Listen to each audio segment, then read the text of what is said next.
repente de la radio se queda calladito, de repente el diputado se queda sin discurso, de repente el artista se queda sin chamullo, de repente el Buenas, entonces.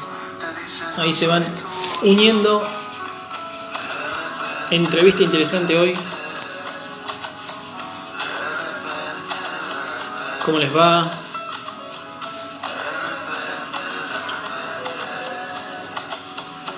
Muy bien, vamos armando ya el video. Recuerden, hoy entrevista con Daniela. Ahora ella se va a presentar, va a decir todo lo que es.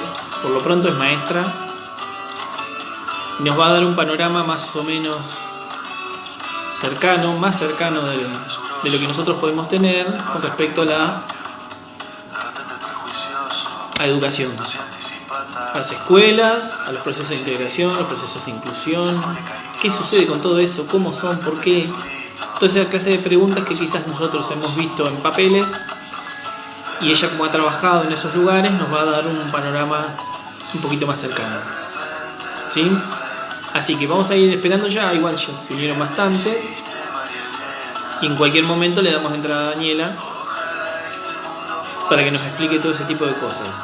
A lo cual estaría bueno que ustedes generen alguna pregunta mientras ella va relatando, por más que nosotros después tengamos que volver a esa pregunta, no es un problema, ¿sí? Recuerden que esto les tiene que servir a ustedes, a efectos de la cursada, a efectos del parcial, y les tiene que servir también para el trabajo final a los que están promocionando, ¿sí? Entonces, recuerden que si preguntan, es mejor, podemos sacar muchos más datos. Esperen que inicie un reloj que tengo acá.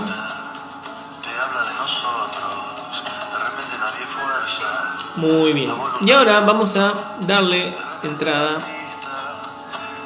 a Daniela, si la veo. Acá está.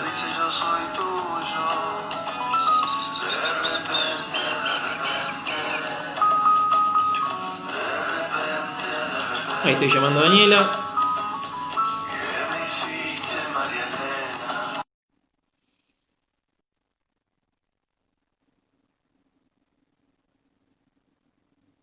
Hello.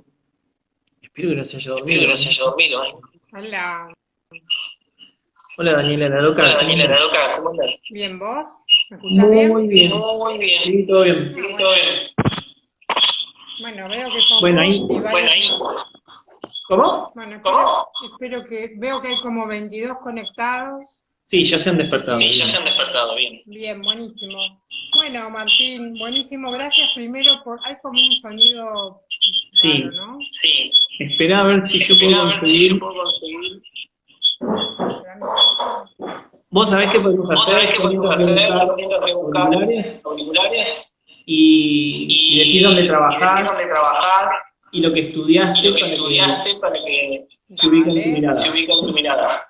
Bárbaro. Bueno, gente, yo soy Daniela, soy maestra. Ah, mirá, Daniel Zambaglio, ¿cómo le va? Bueno, uno se va encontrando también con colegas y compañeros y está bueno. Bueno, mi nombre es Daniela Laroca, yo soy maestra, como bien me presentó Martín. Me recibí en el año 1998, o sea, hace mucho tiempo. O antes, no me acuerdo, bueno, por ahí. Y o empecé a trabajar en esos años, en escuelas. Bueno, ahí empieza mi conexión con el mundo educativo.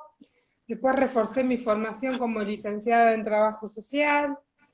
Creo que casi por devenir histórico me encontré con la temática de la discapacidad y empecé como a indagar un poco sobre eso. Creo que todavía recuerdo mi primer estudiante con discapacidad, como esos mis primeros estudiantes, vamos a decir, en el cual, bueno, obviamente la primera reacción que uno va a tener es la defensa del no saber, ¿no?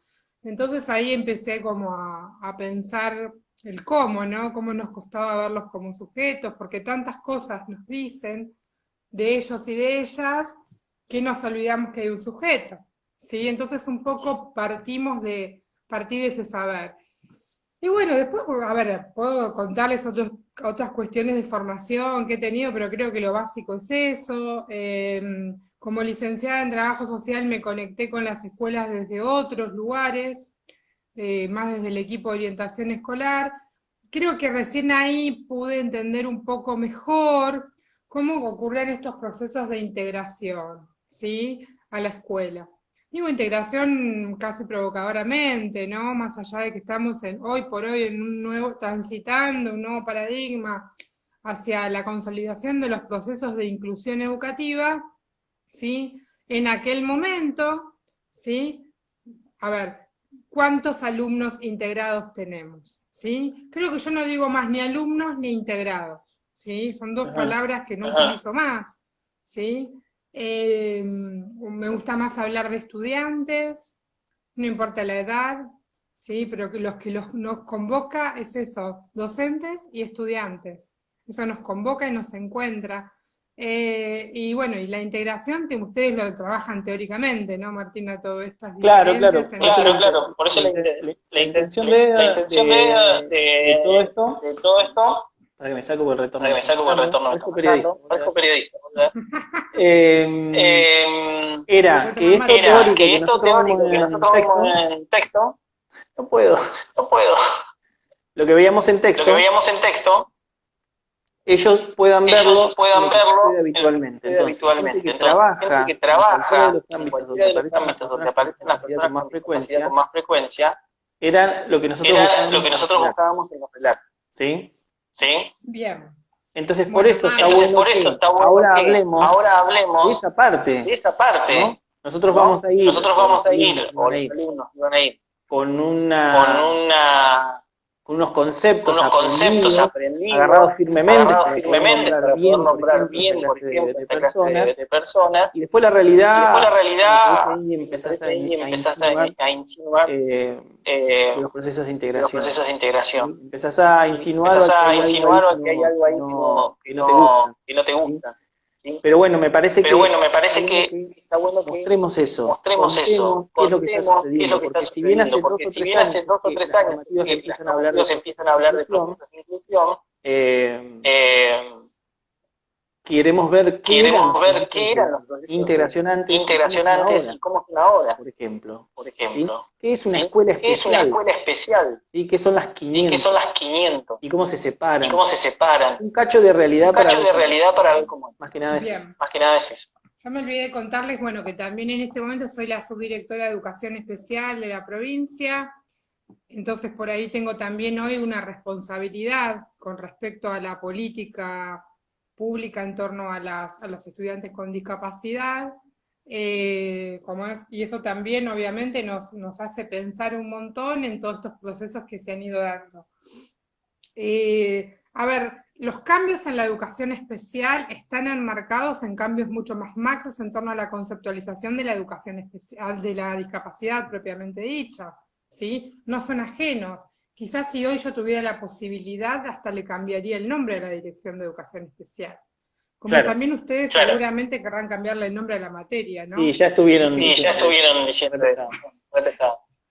Ya está, ya hablaron de ese tema. No hablamos, tratamos de evitarlo. Lo tratan de evitar, bueno, pero cuando yo lo leí dije, wow, hay que cambiarle el nombre. Entonces, bueno, porque tenemos formas de nombrar. A ver, yo siempre digo que nosotros en lo escolar transitamos entre 3 siglos, ¿sí? Con escuelas construidas en el siglo XIX, docentes del siglo XX y estudiantes del siglo XXI. Todo eso lo hace complejo, ¿no? Porque no lo había pensado nunca eso. Bien, entonces tenemos ahí formas de nombrarnos, de circular en las escuelas, ¿sí? Que pretendemos adaptarlas como si fuera ¿se acuerdan el Mecano? No, ustedes no se acuerdan. No saben ni lo que es. Bueno, era un juego que yo le robaba a mi hermano siempre, me acuerdo, que había que encastrar como muy bien cada pieza. Bueno, acá intentamos encastrar, y esos encastres nunca funcionan justamente por eso. Es como un rompecabezas que tiene mal las piezas. Claro, Ponemos porque, una fichita que no entra. Exacto, porque vamos rearmando, pero me parece que en esas grietas que van quedando entre esas piezas que nosotros intentamos construir, ahí nos vamos metiendo con lo nuevo, ¿sí? Porque cuando las piezas encastran perfectamente, es como muy difícil meterse, ¿sí? Entonces, en un punto, ese no encastre es lo que permite el ingreso de otras cosas. Pero bueno, la educación especial en la provincia de Buenos Aires, a ver, yo diría en principio a nivel nacional, en toda la nación argentina hay escuelas especiales, ¿sí? Hay una dirección de educación especial, ¿sí? Y tuvimos hasta hace poco tiempo también una dirección nacional, cuando en la gestión anterior se modificó la estructura del Ministerio de Educación de la Nación, se pierden algunas direcciones nacionales, pero sí se conservan en la provincia, ¿sí? A ver, nosotros tenemos a cargo las escuelas de educación especial, como vos las nombraste recién. Vamos a empezar por el nivel inicial, ¿sí? En el nivel inicial tenemos los centros de atención temprana, ¿sí? Mira. Bien. Los centros de atención temprana tienen un rasgo muy fuerte de salud, ¿sí? Porque fueron gestados desde la salud específicamente, y después de alguna manera intentamos como separarlos, ¿sí? Nosotros le llamamos el modelo rehabilitador. Exacto. Y esa lógica médica. Si hay algo que se manifiesta en la educación especial, en general es el modelo médico hegemónico, ¿sí? Aparece la centralidad del modelo médico, ¿sí? Siempre en las escuelas especiales hablamos, por ejemplo, no de inscripción, sino de derivación, ¿sí? Cuestión que a mí me llamó la atención cuando yo me entro a meter en el mundo de la educación especial. Yo ingresé por caminos distintos, se puede decir. Yo ingreso por el lado de la inclusión. Es decir, con lo que me empiezo a vincular primero es con la inclusión desde los niveles, ¿sí? Y después aprendo, ¿sí? Las escuelas específicas de la modalidad, ¿sí? Bueno, los centros de atención temprana congregan niños de entre 0 y 3 años, ¿sí? Es un proceso vinculado a la estimulación temprana, ¿sí? Por lo tanto, está lleno de especialistas que trabajan en soledad, la mayoría de las veces, con los estudiantes pequeños. Yo digo estudiantes a propósito, porque nos cuesta tanto en atención temprana verlos de esta manera, y no como pacientes, ¿no? Claro. Porque, a ver, los derivan muchas veces los médicos, ¿no? Claro. A ver, ahí se trata de un trabajo como muy fuerte, sobre todo con el nivel inicial y particularmente con los jardines maternales, ¿sí? Entonces, ahí tiene que haber un trabajo como conjunto muy fuerte para acompañar, ¿sí? Los procesos de enseñanza-aprendizaje de esos niños desde muy temprana edad. Nosotros siempre decimos, bueno, el nivel inicial es una unidad pedagógica de 5 años que empieza a los 45 días y termina a los 5 años de edad, ¿sí? Por lo tanto, es todo ese proceso que estamos mirando, ¿sí? Cuando tomamos decisiones sobre nuestros estudiantes, ¿sí? Si pueden ingresar o no al nivel inicial, si pueden ingresar o no al nivel primario, como tomar esas decisiones, complejísimas las decisiones, ¿sí?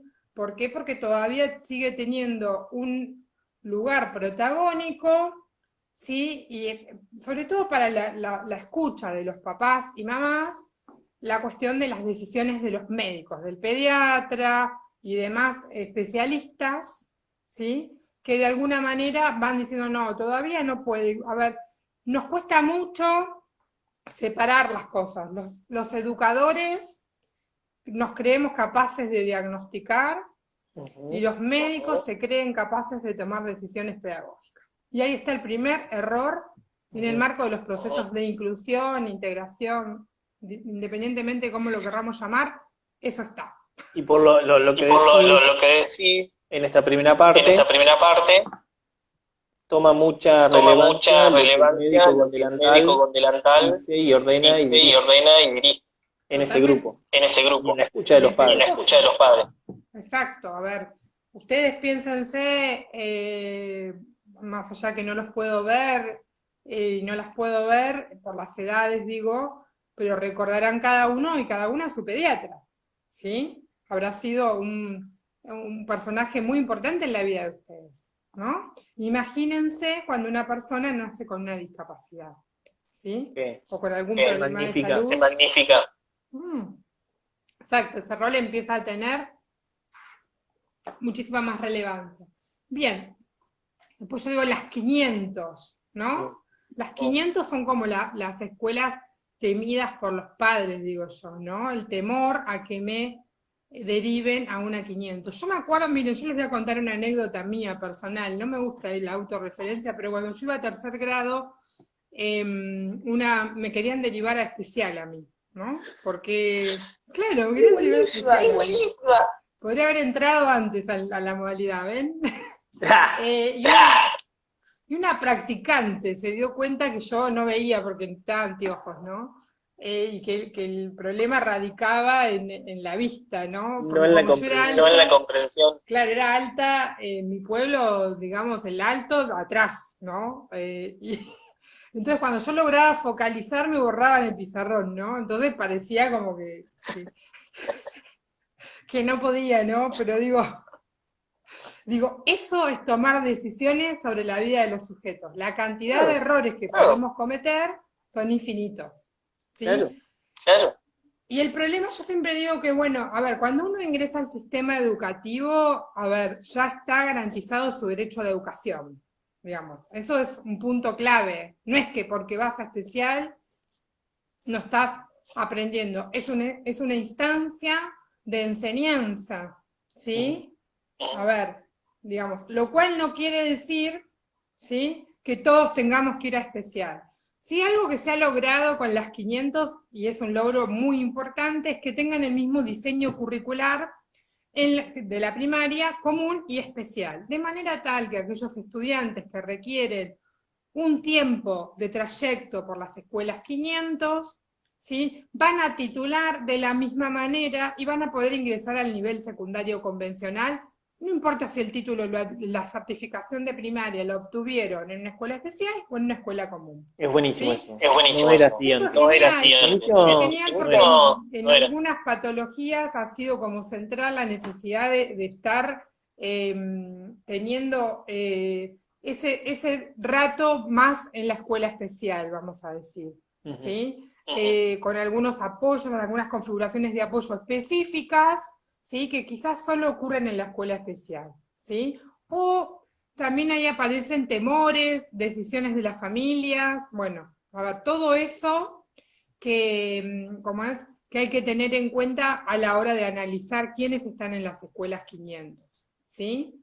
A ver, las escuelas 500 en las ciudades grandes, yo les digo porque esto sí es importante, porque para ustedes es como imaginárselas, ¿no? En las ciudades grandes van a encontrar escuelas 500 separadas por caracterización. Es decir, la escuela de sordos, la escuela de ciegos, la escuela de motores, ¿sí?, la escuela de TEL, ¿sí? A ver, lo digo a propósito, porque lo que principalmente, yo digo siempre que es un resguardo que tenemos en el sistema educativo para que para entrar tengas que aprender alguna cosa. Y lo primero que tenés que aprender es escudo, ¿no? Claro, es como un escudo. Y la educación especial tiene muchos de estos escudos, ¿sí? Entonces, lo primero que yo tengo que agarrar en especial es un glosario, ¿sí? El glosario de la educación, ¿sí? Trastornos emocionales severos, TES, ¿sí? ¿No? Entonces ahí aparecen todo un conjunto de patologías que van a parar esa escuela. Eso es en las ciudades grandes. ¿Sí? Claro, porque yo pensaba en cualquier ciudad, pueblo más pequeño. ¿Cuántas escuelas vamos a tener que hacer?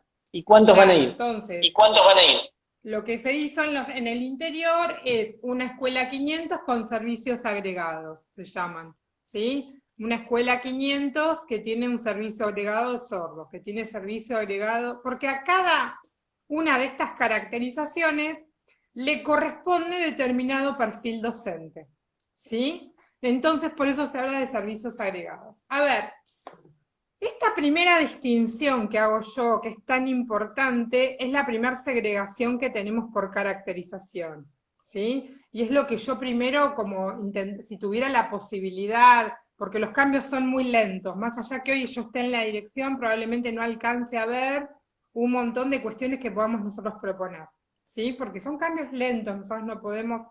Sí, estamos en un momento en el cual tenemos que empezar a pensar desde los niveles y no desde las caracterizaciones, ¿sí? Lo cual, para mí el modelo ideal de escuela especial, hoy las escuelas especiales existen, son necesarias, ¿sí? Así como está la cuestión. Así como está la cuestión. Exacto, no existen en toda Latinoamérica, pero en muchos lugares donde no existen las escuelas especiales, esos estudiantes no están en la escuela de nivel. A ver, eso es lo que hay que tener claro. No es que están en la escuela de nivel, no están. No, ¿sí? no están. Hace poco llegó una estudiante con una discapacidad múltiple a Chascomús, recién llegada, tuve la posibilidad de verla porque justo fui a hacer la apertura del ciclo lectivo antes de que venga el aislamiento, y la verdad es que tenía 11 años y era su primera vez en una escuela, ¿sí? Con todo lo que eso implica, porque digo, nosotros nos enojamos con el paradigma rehabilitador, pero aunque sea paradigma rehabilitador le hubiera venido bien. A ver, claro, le hubiera venido bien algo. Aunque sea, le hubiera venido bien algo. Y la verdad es que su único contacto con el afuera fue con el sistema de salud. ¿Sí? Claro. Con lo hospitalario, con todo lo que tenga que ver con... el modelo rehabilitador lo tuvo igual, pero lo tuvo desde el sistema de salud. ¿Sí? Claro. Ni siquiera del sistema educativo nada, porque en Paraguay no hay escuelas especiales. Entonces, o si las hay, porque la verdad que no tengo como tan cerrada esa información, si las hay, probablemente sean de la gestión privada, ¿sí? Para algunos pocos. ¿sí? Pero para esta niña no había posibilidad de... Bueno, entonces digo, ahí hay como una cuestión primera, ¿no? ¿Hay preguntas? Ah, no, se unieron. No, lo que nos decían era lo del audio. Yo no sé si vos tenés dos dispositivos.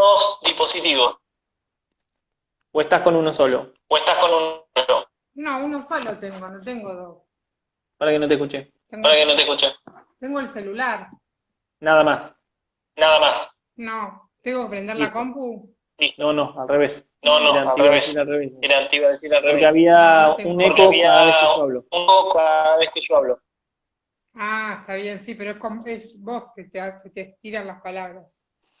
Sí. Bueno, y además estás hablando vos, así que me quedo tranquilo. Es muy raro que yo me quede. Bueno, vamos a continuar un poquito con las 500. A ver, a mí me parecía interesante esta distinción porque ustedes toman un cargo o van a hacer una práctica, no sé en qué año de la carrera están. Sí, ya están en los últimos. Bueno, entonces probablemente tomen un cargo y los van a derivar a la escuela especial 500X y se van a encontrar, o que es toda de motores, ¿sí? A ver, en las escuelas de motores nos cuesta ver escuela, ¿sí? ¿Por qué? Porque lo primero que vemos en las escuelas de motores es sillas de ruedas, tubos de oxígeno, un montón de cosas que son muy necesarias, ¿sí? Pero nos cuesta ver escuela en torno a lo que nosotros nos imaginamos como escuela, ¿sí? A lo que tenemos en la cabeza como escuela. A ver, cada uno y cada una de nosotras construye en su espacio, en su formación, modelos, ¿sí? Independientemente de que uno esté de acuerdo o no. Pero uno construye un modelo de estudiante de cada uno de los niveles y un modelo de escuela, ¿sí? Entonces, cuando uno se encuentra con la realidad, ¿sí? Lo que construimos, nuestros mapas mentales, se encuentran con la realidad. Y hay muchas veces, este es un caso. Hay un choque, ¿no? Claro. A ver, entonces ahí nosotros tenemos que ir construyendo miradas, ¿sí? Y tenemos que ir con la cabeza abierta para aprender, porque justamente no creamos que porque tenemos todo a ver, bueno, listo, yo ya soy profesor de educación física o profesora, listo, yo ya puedo entrar a una escuela y conozco el territorio. No, corazón, no conocemos el territorio, ni siquiera yo me atrevo a decir semejante cosa, ¿sí? ¿Por qué? No, pero además esto de que vos entras en una escuela y ya la imagen de representación de eso tiene un choque, es bastante distinto, ¿no? Tubo de oxígeno, sillas de ruedas, se parece más un sanatorio, poner. Exacto, entonces uno tiene que intentar ver escuela ahí, ¿no? Entonces, ¿cómo hacemos A ver, ¿cómo hacemos para que eso no nos rebote y nos deposite afuera? Porque a veces el no saber nos genera determinado tipo de situaciones. Una primera situación es cuando yo temo porque desconozco, ¿sí? Es correrme, ¿sí? O correr al otro y a la otra. Claro. ¿Sí? Claro. Esa situación de segregación muchas veces es la defensa ante el no saber, ¿sí? Al no saber cómo moverme en esa situación. Pero bueno, vamos a seguir armando un poco el mapa de las escuelas de la modalidad. Y ya vamos por las 500 y hablamos de los motores. Bien, y después los FI, conocidas como los laborales, ¿sí? Ahí aparece como ese lugar donde concurren los y las jóvenes con discapacidad, ¿sí? Donde generalmente ocurren labores, ¿sí? Yo lo digo a propósito a esto de los labores, ¿no? Porque hemos construido muchas generaciones de estudiantes con discapacidad que hacen bolsitas, ¿sí? Y cestería. Y cestería. Y desde que entran, y están muchos años haciendo bolsitas y cestería, y sin embargo les damos un título, un certificado de armador, que nada tiene que ver con lo que hicieron, ¿no? Esa es como el primer acto de es un como sí. Es un como sí. Que no aparece, por ejemplo, la idea de juventud como muy fuertemente ahí, ¿sí? La idea de sexualidad, juventud, todo lo que tiene que ver con el abordaje de la juventud, aparece como medio solapado ahí, ¿no? Entonces, se empieza a hablar de centros de formación integral y no de centros de formación laboral, en términos normativos, pero la verdad que tenemos una deuda muy grande ahí, ¿sí? Nosotros cuando empezamos a pensar los lineamientos de la gestión, lo primero que dijimos fue construir los CFI en CFI. A ver, ¿se entiende? El nombre ya lo tenemos, pero solo tenemos el nombre. Es decir, suele suceder eso, ¿no? ¿Cómo? ¿Qué suele suceder eso? En discapacidad. Hay nombres, hay lindas palabras, hay muy buenos títulos, ¿sí? Y después, la realidad de cada una de esas personas es totalmente diferente a las pretensiones que hicieron ese título. Por ejemplo. Exacto. A ver, eso es un poco a ver, el cambio en los nombres nos lleva mucho tiempo, mucho desgaste teórico, no hay dudas, necesario, porque nadie está diciendo que no es necesario, porque empezar a nombrar las cosas de otro modo nos ayuda también a pensar las prácticas. A pensarlas de otro modo. A pensarlas de otro modo. Porque es una forma, a ver, digo, nosotros somos sujetos políticos, ¿sí? La educación es un acto netamente político, ¿sí? Por lo tanto, nada de lo que nosotros hacemos dentro de una escuela, ¿sí? Está corrido de ese lugar. Nosotros no somos meros operadores, ¿sí? De una política que construyen otros, ¿sí? Nosotros en cada una de nuestras prácticas pedagógicas, ¿sí? Tomamos decisiones, todo el tiempo tomamos decisiones, ¿sí? Nadie en la escuela va a tomar las decisiones por nosotros, podemos compartir esa toma de decisiones, pero eso no implica que nosotros sacamos los pies del plato, ¿sí? Con discapacidad, mucho más, tomamos decisiones todo el tiempo con nuestros estudiantes. Pero bueno, pensá en el ejemplo que vos hiciste. De vos misma, una persona en particular, una decisión diferente a la que se estaba tomando. Bien, exacto. A ver, ahí vos tenés miren esto, yo lo tengo como ejemplo porque a mí me pareció siempre maravilloso, porque yo me encontré con esta practicante en una capacitación, yo siendo la capacitadora, y ella lo primero que me dijo, y pensar que a vos te iban a mandar a especial, ¿no? A ver, lo dijo desde un lugar, también desde mucha importancia para ella, porque ella había sido parte con poco poder, si podemos decirlo en esos términos, porque era una estudiante del profesorado en un pueblo que intentó meter palabra en torno a eso, ¿sí? A ver, y que les voy a decir una cosa más provocadora aún, y que a mí me ayudó otra cosa, no solamente la practicante, sino también me ayudó a que mi papá era médico, entonces eso tenía un lugar en el pueblo, ¿sí? Que si yo hubiera sido la hija de la empleada doméstica, ¿sí? Probablemente estuviera en especial, ¿sí? Tranquilamente. Y eso lo digo provocadoramente porque permanentemente nos encontramos con estas historias, con historias vinculadas, ¿sí?, a la desigualdad. ¿Sí? Especial, tiene un montón de situaciones, ¿sí? De hecho, aparecía esta idea de la discapacidad social, ¿sí?, como categoría, ¿sí? Cuando, yo me acuerdo, no hace mucho tiempo, en el 2011, ¿se escucha? ¿Sí? Sí. En el 2011 yo tuve que hacer un relevamiento, estando en la Dirección de Educación de Adultos, de qué tipo de discapacidad tenían los jóvenes y adultos que permanecían en las escuelas de adultos, y muchos me ponían, por ejemplo, ser boliviano, ¿sí? Como Y categoría, lo ponían como, ¿no? como categoría de discapacidad. Claro, exacto. Y estamos hablando de personas que toman decisiones muy importantes en las escuelas, ¿no?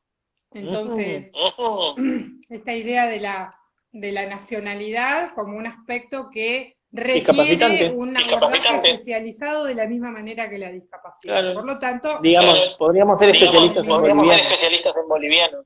Bolivianos y bolivianas. por ejemplo. Claro. Entonces ahí aparece como, por eso digo, en el 2011 se hizo toda una corrección en el buen sentido, ¿no?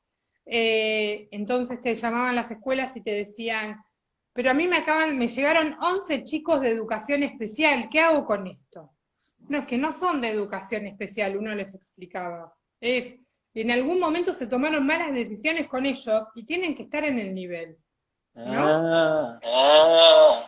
Entonces, ahí aparecía, pero bueno, no me quiero como ir de los FI, porque la verdad que me parece como importante. Los FI constituyen un espacio muy importante para algunos estudiantes que no pueden ir al nivel secundario, ¿sí? No pueden por un montón de motivos. Después podemos discutir si tienen que existir o no los FI, pero esa es otra discusión aparte. Pero que requieren todo un cambio muy fuerte en relación al abordaje de la discapacidad y la juventud, ¿sí? El ser joven. Y bueno, y hacia allá vamos, hacia poder construir política educativa en torno a los jóvenes con discapacidad, y están pasando experiencias muy buenas en algunos lugares, ¿sí? Pero sin la certificación necesaria, ¿sí? Pero bueno, ahí aparece como, y nosotros vemos como y esto lo quería decir porque nosotros vemos como uno de los núcleos centrales de los CFI también poder trabajar el tema del rol de la educación física y adulta. ¿Sí? Claro, porque nosotros pensamos que tiene que tener un núcleo central de arte, un núcleo central del abordaje de la educación física, ¿sí? Y todo lo que tenga que ver con políticas de cuidado, como pensar esos tres núcleos centrales. A ver, romper con esta idea que los núcleos centrales es lo laboral, ¿sí? Y es justamente, a ver, la idea, a ustedes trabajan mucho la idea de cuerpo. Sí. Ustedes la idea de cuerpo, juventud y discapacidad, tenemos ahí un bloque como muy fuerte, ¿no? Porque, digamos, no podemos nosotros dejar de pensar ahí, digo, en términos que la educación física, pensada de manera integral, ¿sí? Es una de las disciplinas que más aborda el cuerpo, ¿sí? En todas sus dimensiones. Por lo tanto, en ese sentido, el cuerpo y la discapacidad es un punto clave, ¿no? Sí, porque siempre, viste que vos pensabas lo de la escuela, lo que nosotros hacemos un imaginario de una escuela, sacando datos, un mapa personal de la historia nuestra, de lo que vemos. Cuando entramos a una escuela de motores, te parece más a un sanatorio que una escuela. Es imaginario, pensalo para el cuerpo. Hacemos lo mismo. Pretendemos un cuerpo para darle clase, para darle juego, nos aparece otro. Exacto. ¿Sí? Mira, hace muy poco en un CFI una compañera me contaba que ella del taller de cerámica, y aparece un joven con discapacidad que no tiene miembros inferiores ni superiores, y a hacer cerámica, ¿no? A ver, entonces ella sale muy enojada y dice, ¿por qué me mandaron a este chico, no? ella trabaja en discapacidad hace mucho tiempo, o sea, no es que se sorprende con determinada cosa, sino con veía como una imposibilidad, ¿no? Y la respuesta de los directivos fue, él quería ir, ¿no? ¿Qué hacemos con él quería ir? ¿No? Digo, y esto, ella tuvo que, ahí digo, una persona que está trabajando en un CFI, que trabaja en la Dirección de Educación Especial, a ver, que es excelente, ¿sí? Pero sin embargo, ahí aparecen los mapas mentales. Hasta ahí había podido construir un cómo de su taller de cerámica, ¿sí? Hasta ahí. Hasta que, digo, tuvo que romper, ¿sí? Con algunas estructuras para poder incluirlo, ¿sí? Mentales, estructuras mentales, porque en realidad tuvo que pensar cómo, ¿no? Cómo pensar hacer, el uso de instrumentos con la boca, ¿sí? Como para poder pensar cómo él se podía conectar con la cerámica, ¿no? Digo, y eso es un poco lo que les va a pasar a ustedes cuando se encuentren con esta situación. La educación especial, la modalidad de educación especial, les permite visualizar un conjunto de situaciones, ¿sí? Por demás complejas muchas veces, ¿sí? Sobre todo en los FI, que antes era un lugar donde iba mucha gente, muchos chicos con discapacidades muy menores, ¿sí? O más vinculados a temas de pobreza, ¿sí? En los últimos tiempos ha cambiado la población de los FI, aparece mucha población con multidiscapacidad, ¿sí? Y es como la gran, pregunta, más que pregunta es, nuevos desafíos, ¿sí? Porque aparece la idea de peligrosidad ante determinados aparatos que pueda haber, tecnología que pueda haber en un laboral, ¿sí? Nosotros tenemos que tener en cuenta también que los estudiantes con discapacidad realizan prácticas, ¿sí? Prácticas que no les implica dinero, ¿sí? Que muchas veces es cambiar las bolsas de basura, ¿no? En un municipio. Terrible. Es terrible, porque digo, y ahí tenemos una conceptualización del sujeto. Claro, tal cual. ¿Qué puede hacer? Hacer la bolsa y ponerla en el tacho. ¿Sí? Tal cual. Cuando hay un montón de sujetos con discapacidad que resuelven su vida cotidiana de manera cada vez más autónoma y hacen un montón de cosas, pero sin embargo van al laboral y aprenden exclusivamente ¿Entendés? ¿sí? O gastronomía, y hacen pisetas 6 años. 6 años haciendo pisetas. Claro. ¿Sí? Entonces, todo eso es lo que nosotros tenemos que poder analizar, ¿sí? Y verlo en términos de qué hacemos con estos jóvenes. A mí me gustaría que ustedes como profes de educación física se animen a ingresar a estas instituciones por esas grietas que yo les decía al principio y empezar a generar movimientos, ¿sí? Donde la centralidad está puesta en la enseñanza. Siempre en una escuela la centralidad tiene que ser la enseñanza. No puede haber otro centro. No puede ser el centro de la patología, ¿sí? Claro. No puede ser el centro de la imposibilidad. Siempre el centro tiene que ser la enseñanza, claro. ¿Sí? Porque cada uno de nuestros estudiantes se tiene que llevar, ¿sí? Algo de ese trayecto, ¿sí? Independientemente que titule o no titule, que certifique o no certifique, ¿sí? Bien, eso es un poco el panorama de la educación especial, que está lleno, obviamente, pueden entrar a la página de la dirección y por ahí ver más con profundidad algunos documentos. No, pero yo lo que quería era el mapa de lo que para que ustedes se imaginen. Yo lo que intentaba como decirles, bueno, ¿qué pasa cuando uno ingresa a una escuela motoras es esto, una escuela de chicos y chicas TES tiene otras características, ¿sí? Son chicos que muchas veces no permanecen más de 2 horas, 3 horas, no están en toda la jornada, ¿sí? Como es, donde aparece una idea ahí hay una idea más vinculada a la psicología, ¿sí? De hecho, los perfiles están mucho más vinculados por el tipo de caracterización, ¿sí? Entonces, digo, como para pensar qué tipos de escuelas tenemos, ¿sí?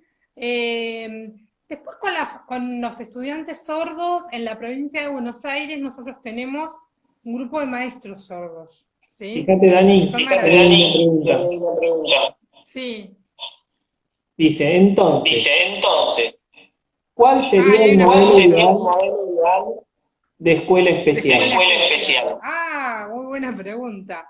Modelo ideal de escuela especial. A ver, ahí hay varias escuelas dando vuelta. Hay gente que quiere erradicar las escuelas especiales porque entiende que las escuelas especiales no deberían existir más, ¿sí? Que todos los dispositivos que hoy tiene la escuela especial deberían estar en la escuela de nivel. Y eso sería, y eso sería como yo, si me garantizan que todas las personas con discapacidad van a inscribirse a la escuela de nivel, compro. Vamos, ¿Sí? claro. ¿Sí? Pero el punto es que hoy por hoy no están dadas esas condiciones. Yo creo que las escuelas especiales ideales deberían ser justamente las que están en el interior, no separarlas por caracterización. ¿Sí? A ver, porque digo, lo que los hace es, ahora obviamente que les cambiaría el nombre. Si hablamos de lo ideal, ¿no? Les cambiaría el nombre. Estamos hablando de por eso, ¿no? Podemos Si hablamos hacer de cualquiera. modelo, no sé cómo les pondría de nombre, pero especial calculo que no. No, pero el marketing no. Claro, porque el especial marcó una etiqueta muy grande. Él es de especial, ella es de especial, el rótulo acá, ¿no? Bien, entonces, yo pensaría en escuelas, ¿sí? Donde lo que está presente fundamentalmente es el nivel, ¿sí? A ver, no puede perderse de vista el nivel, porque a cada nivel nosotros tenemos una edad cronológica estimativa, pero no por la edad cronológica, sino que son procesos en la vida también, que tienen que ver con abordajes de la primera infancia, de la niñez, de la pubertad y de la adolescencia, que también tienen que marcar las prácticas pedagógicas. En ese sentido tenemos que poder dejar de hablar siempre de eternos niños, ¿sí? Porque nosotros con la discapacidad lo que vemos es eso. La eternidad de ser niños hace que nos veamos imposibilitados, por ejemplo, de hablar de sexualidad. Claro. ¿Sí? Cuando los niños y jóvenes ejercen la sexualidad todo el tiempo. Siempre uno se lleva como algunas anécdotas, ¿no? Porque digo, me parece que también esto habla de los modelos. Cuando yo voy a ver escuelas de verano este año, viene el profesor de educación física y un joven con discapacidad intelectual y le dice, ¿vos cuántas novias tenés? Y él le dice 10, por ejemplo, ¿no? Entonces yo ahí me enojo yo con el profesor de educación física porque lo puso en una situación de infantilización y subestimación de sus elecciones tremenda, ¿no? Digo, y no estaba puesto en juego para nada, a ver, ¿cómo trabajamos con ese joven con discapacidad la conceptualización de tener una novia, ¿no? Claro. Pero sin embargo, era tan visto como un niño por ese profe, que era una gracia. La gracia era que él cuente cuántas novias tiene, ¿no? Digo, y un profe excelente, no estoy diciendo con esto que sea mal profe. Lo que digo es que eso también habla de cómo tenemos que ir, de alguna manera, ayornándonos, ¿sí? A pensar de otros modos. Sí, entonces para mí la escuela especial ideal es esa, la que anteponga la condición de sujeto, su edad, ¿sí? y sus posibilidades, siempre en el marco de la posibilidad. ¿Sí? Las escuelas especiales han trabajado mucho con la imposibilidad. ¿Sí? A esta caracterización le corresponde estas intervenciones y va a poder hasta acá. Claro. Con esta caracterización puede hasta acá. No le pidas más. Un pronóstico. Exacto, es un pronóstico también educativo. Claro. Por eso yo soy, nos vamos a encontrar, cuando llegué a la Dirección de Educación Especial, un mueble que era un mueble histórico, ¿no? Que me pareció maravilloso, porque tenía como toda la historia de la educación especial en un mueble, ¿no? Y veías desde material didáctico hasta libros, donde está toda la forma de nombrar, ¿no? La tengo ahí como que si vos la ves te morís, Martín. Porque digo, y hay algo de los documentos oficiales, cómo fueron cambiando, ¿sí? Pero cómo está plagado el modelo médico, porque ahí lo que aparece fuertemente es el diagnóstico educativo, ¿sí? Y la posibilidad de esos sujetos de construir aprendizaje. Claro. ¿Sí? Claro. Del diagnóstico hacer el mejor pronóstico. Hacen futurología con diagnóstico. Exacto. Todo el tiempo en las escuelas hacemos futurología. Claro. ¿No? Claro. Futurología, algunas relaciones como por ósmosis, pensamos que por ósmosis este no va a aprender porque su hermano no pudo, entonces aparece esta idea de una genética extraña, ¿sí? Entonces, la verdad es que durante mucho tiempo muchos estudiantes con discapacidad tuvieron la posibilidad de estar excluidos de la educación física, ¿no? Claro. Podían no hacer educación física porque tenían una discapacidad motriz, y se perdían una cosa hermosa, ¿no? Un mundo maravilloso, ¿sí? Y sin embargo, parecía como un acto de justicia que se ocurriera. ¿No? Como hablábamos el otro día, Martín, ¿no? Digo, un sordo que está excluido de inglés, ¿sí? Hasta que un sordo quiso estudiar inglés. Y ahí apareció el problema. Y ahí aparece el problema. Hasta ahí parecía como un acto de justicia. Si ya su lengua natural es la lengua de señas, ya aprendió el español, ¿para qué va a aprender inglés? ¿Sí? Si además va a hacer las bolsitas y va a poder hacer el tacho. Exacto. Si las pretensiones culturales son estas, escúchame, yo te quiero hacer una pregunta con respecto a los procesos que llevan de las escuelas especiales, algunos alumnos y alumnas, a las escuelas comunes. Bien, vamos a hablar un poquito más de eso. Y ahora se llaman procesos de inclusión. Exacto, los procesos de inclusión educativa, que conocemos como procesos de inclusión educativa, no necesariamente se inician en la escuela especial, ¿sí? A ver, se pueden iniciar en cualquiera de los dos sistemas, en el especial y en el común, ¿sí? Vamos a poner como algunos ejemplos, ¿sí? Un niño o niña ingresa a nivel inicial, como cualquiera de nuestros hijos e hijas, y empiezan a aparecer como algunas situaciones que irrumpen, ¿sí? Que irrumpen el proceso de enseñanza y aprendizaje, ¿sí? Que por lo general están acompañados de un diagnóstico médico, ¿sí? Obviamente. ¿Cómo es? Entonces, empiezan a aparecer, bueno, ahí se pone en juego este modelo rehabilitador que queremos dejar atrás, aparece como en juego fuertemente, ¿no? Un dispositivo importante, porque parece algún. Claro, exacto, ahí tenemos como todo un bagaje de información que se pone en juego, ¿no? Entonces, nosotros ahí aparece la escuela especial a acompañar esa trayectoria. Mira, yo la pensé al revés. A ver, esa es una forma de ingreso al proceso de inclusión. No necesariamente los procesos de inclusión se inician en la escuela especial, ¿sí? Es poder pensar como los MAI, ¿sí? Que son los maestros de inclusión, ¿sí? Que van a ser los que van a generar las configuraciones de apoyo necesarias, ¿sí? Para que ese estudiante, lo que antes se conocía como adaptaciones curriculares, ¿no? Sí. Antes se hacían adaptaciones del currículum para que él o ella pueda llegar, ¿sí? Por suerte se dejó de hablar de adaptaciones, ¿sí? Porque adaptar era como achicar el currículum y decir, bueno, este cachito del currículum vos lo podés aprender, todo esto no. Claro. ¿Sí? Entonces, claro, ahí había como un techo curricular, digamos, mínimo, y que estaba muy vinculado a su caracterización, ¿sí? Entonces venía la maestra de inclusión y le armaba como sus propios ejercicios.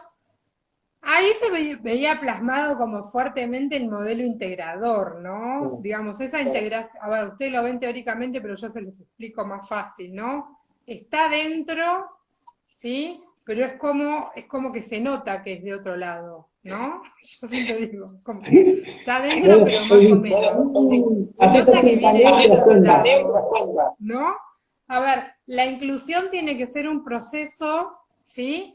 Que conlleve derechos, ¿sí? Y el primer derecho es ser estudiante de esa escuela, de ese grado, y que esa maestra lo perciba como tal, ¿sí? Muchos estudiantes con discapacidad que han estado integrados, ¿sí?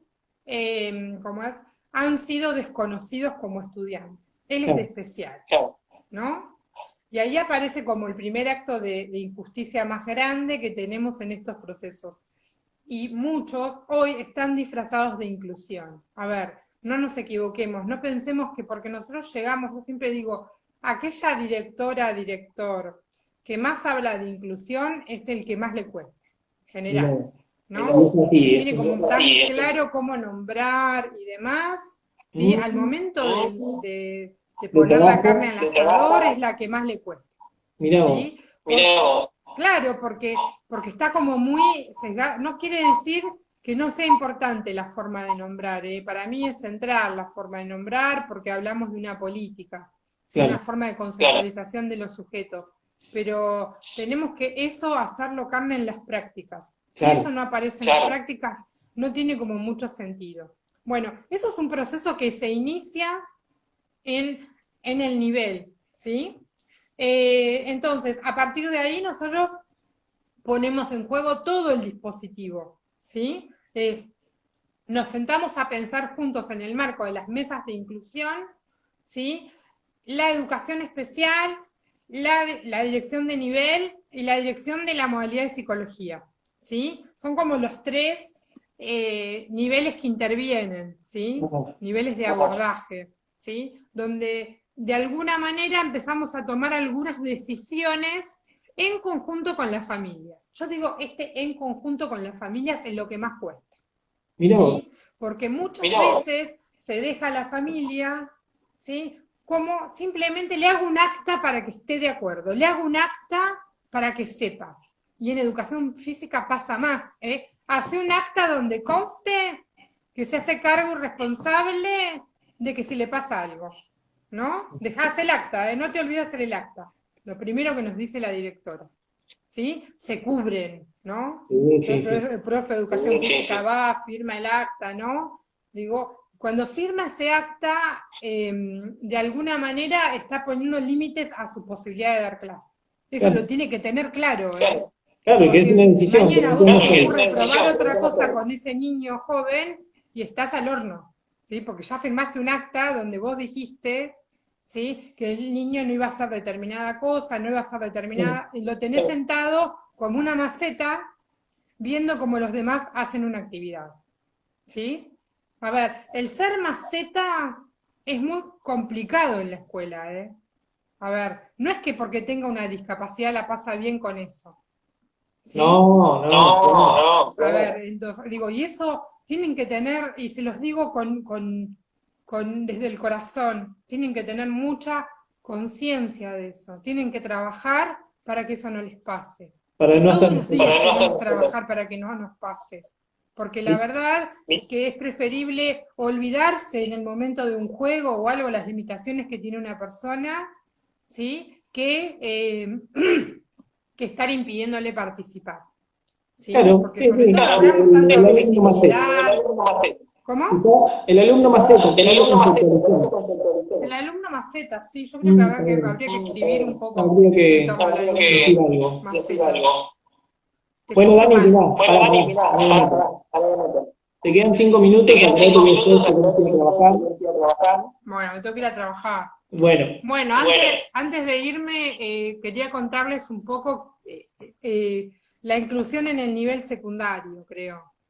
A ver, el nivel secundario es el último nivel al cual acceden los y las jóvenes con discapacidad.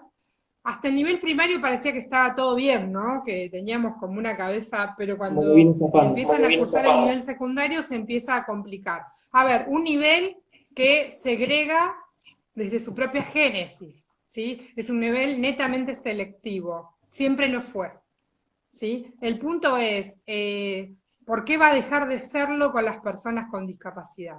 ¿Sí? Yo siempre digo que es un terreno a conquistar. Yo trabajé mucho en la inclusión de jóvenes con discapacidad en el nivel secundario y trabajé también en el marco de la normativa de que puedan titular y dejan de tener esos certificados no homologables, ¿sí? Son los estudiantes que hoy están ingresando a las universidades con una certificación, un título secundario, que les permite, les da un nuevo horizonte de posibilidad, ¿sí? Que algo de lo que pasó en ese tiempo, tuvo sentido, ¿sí? Ya empezaron a aparecer. Empezamos a tener personas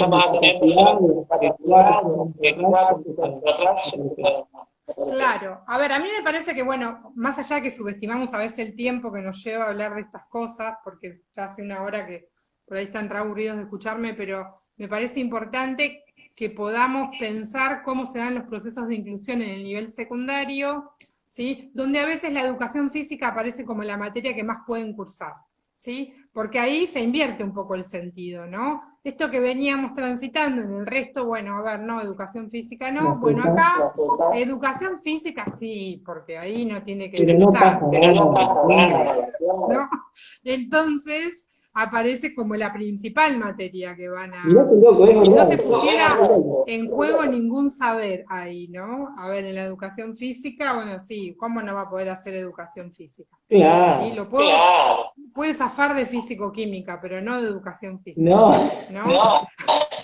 Entonces ahí aparece, digo, nosotros ahí en la educación física en el nivel secundario tenemos como un momento muy importante para abordar muchas cosas, ¿sí? Con los sujetos con discapacidad. Me parece que tenemos una posibilidad entre las manos que hay que poder aprovecharla, y de trabajo que desde la educación física se pueden generar un montón de condiciones para que esos estudiantes puedan transitar la escuela secundaria de una manera que los aloje mejor, los aloje más, ¿sí? Claro. Porque la verdad es que en ese punto es donde más tenemos que poder avanzar, ¿sí?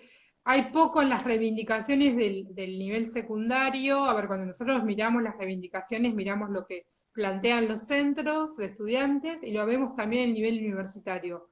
¿Cuántas veces vemos en el nivel universitario, desde los centros de estudiantes, ¿sí?, algunos pedidos en torno a las personas con discapacidad? ¿Sí? Y eso tiene que ver con empezar a pensarlos como parte del entramado político del sistema. Exactamente. ¿Sí? A ver, me parece que tiene que ver con que falta tiempo para eso, ¿sí? Pero tenemos que poder pensar, a ver, analizar las políticas también desde ahí. ¿Cuántas veces desde los centros de estudiantes aparecen un montón de reivindicaciones? La discapacidad aparece a veces como algo oculto, ¿sí? Entonces hay que poder... Yo lo digo siempre, charlando con centros de estudiantes, de jóvenes, sobre todo de estudiantes de secundario, aparecía como mucho esto, ¿sí? Los reclamos en torno a algunos aspectos como muy valorables, pero también como muy negado, ¿sí? El derecho de las personas, de los jóvenes con discapacidad en la escuela. Así que bueno, Martín, les voy abandonando. Nos queda un minuto, así que se nos va a cortar el video. Pero bueno, la data del camino, los niveles, impecable. Podemos seguir hablando. Prometo escribir algo sobre la maceta y después te lo paso.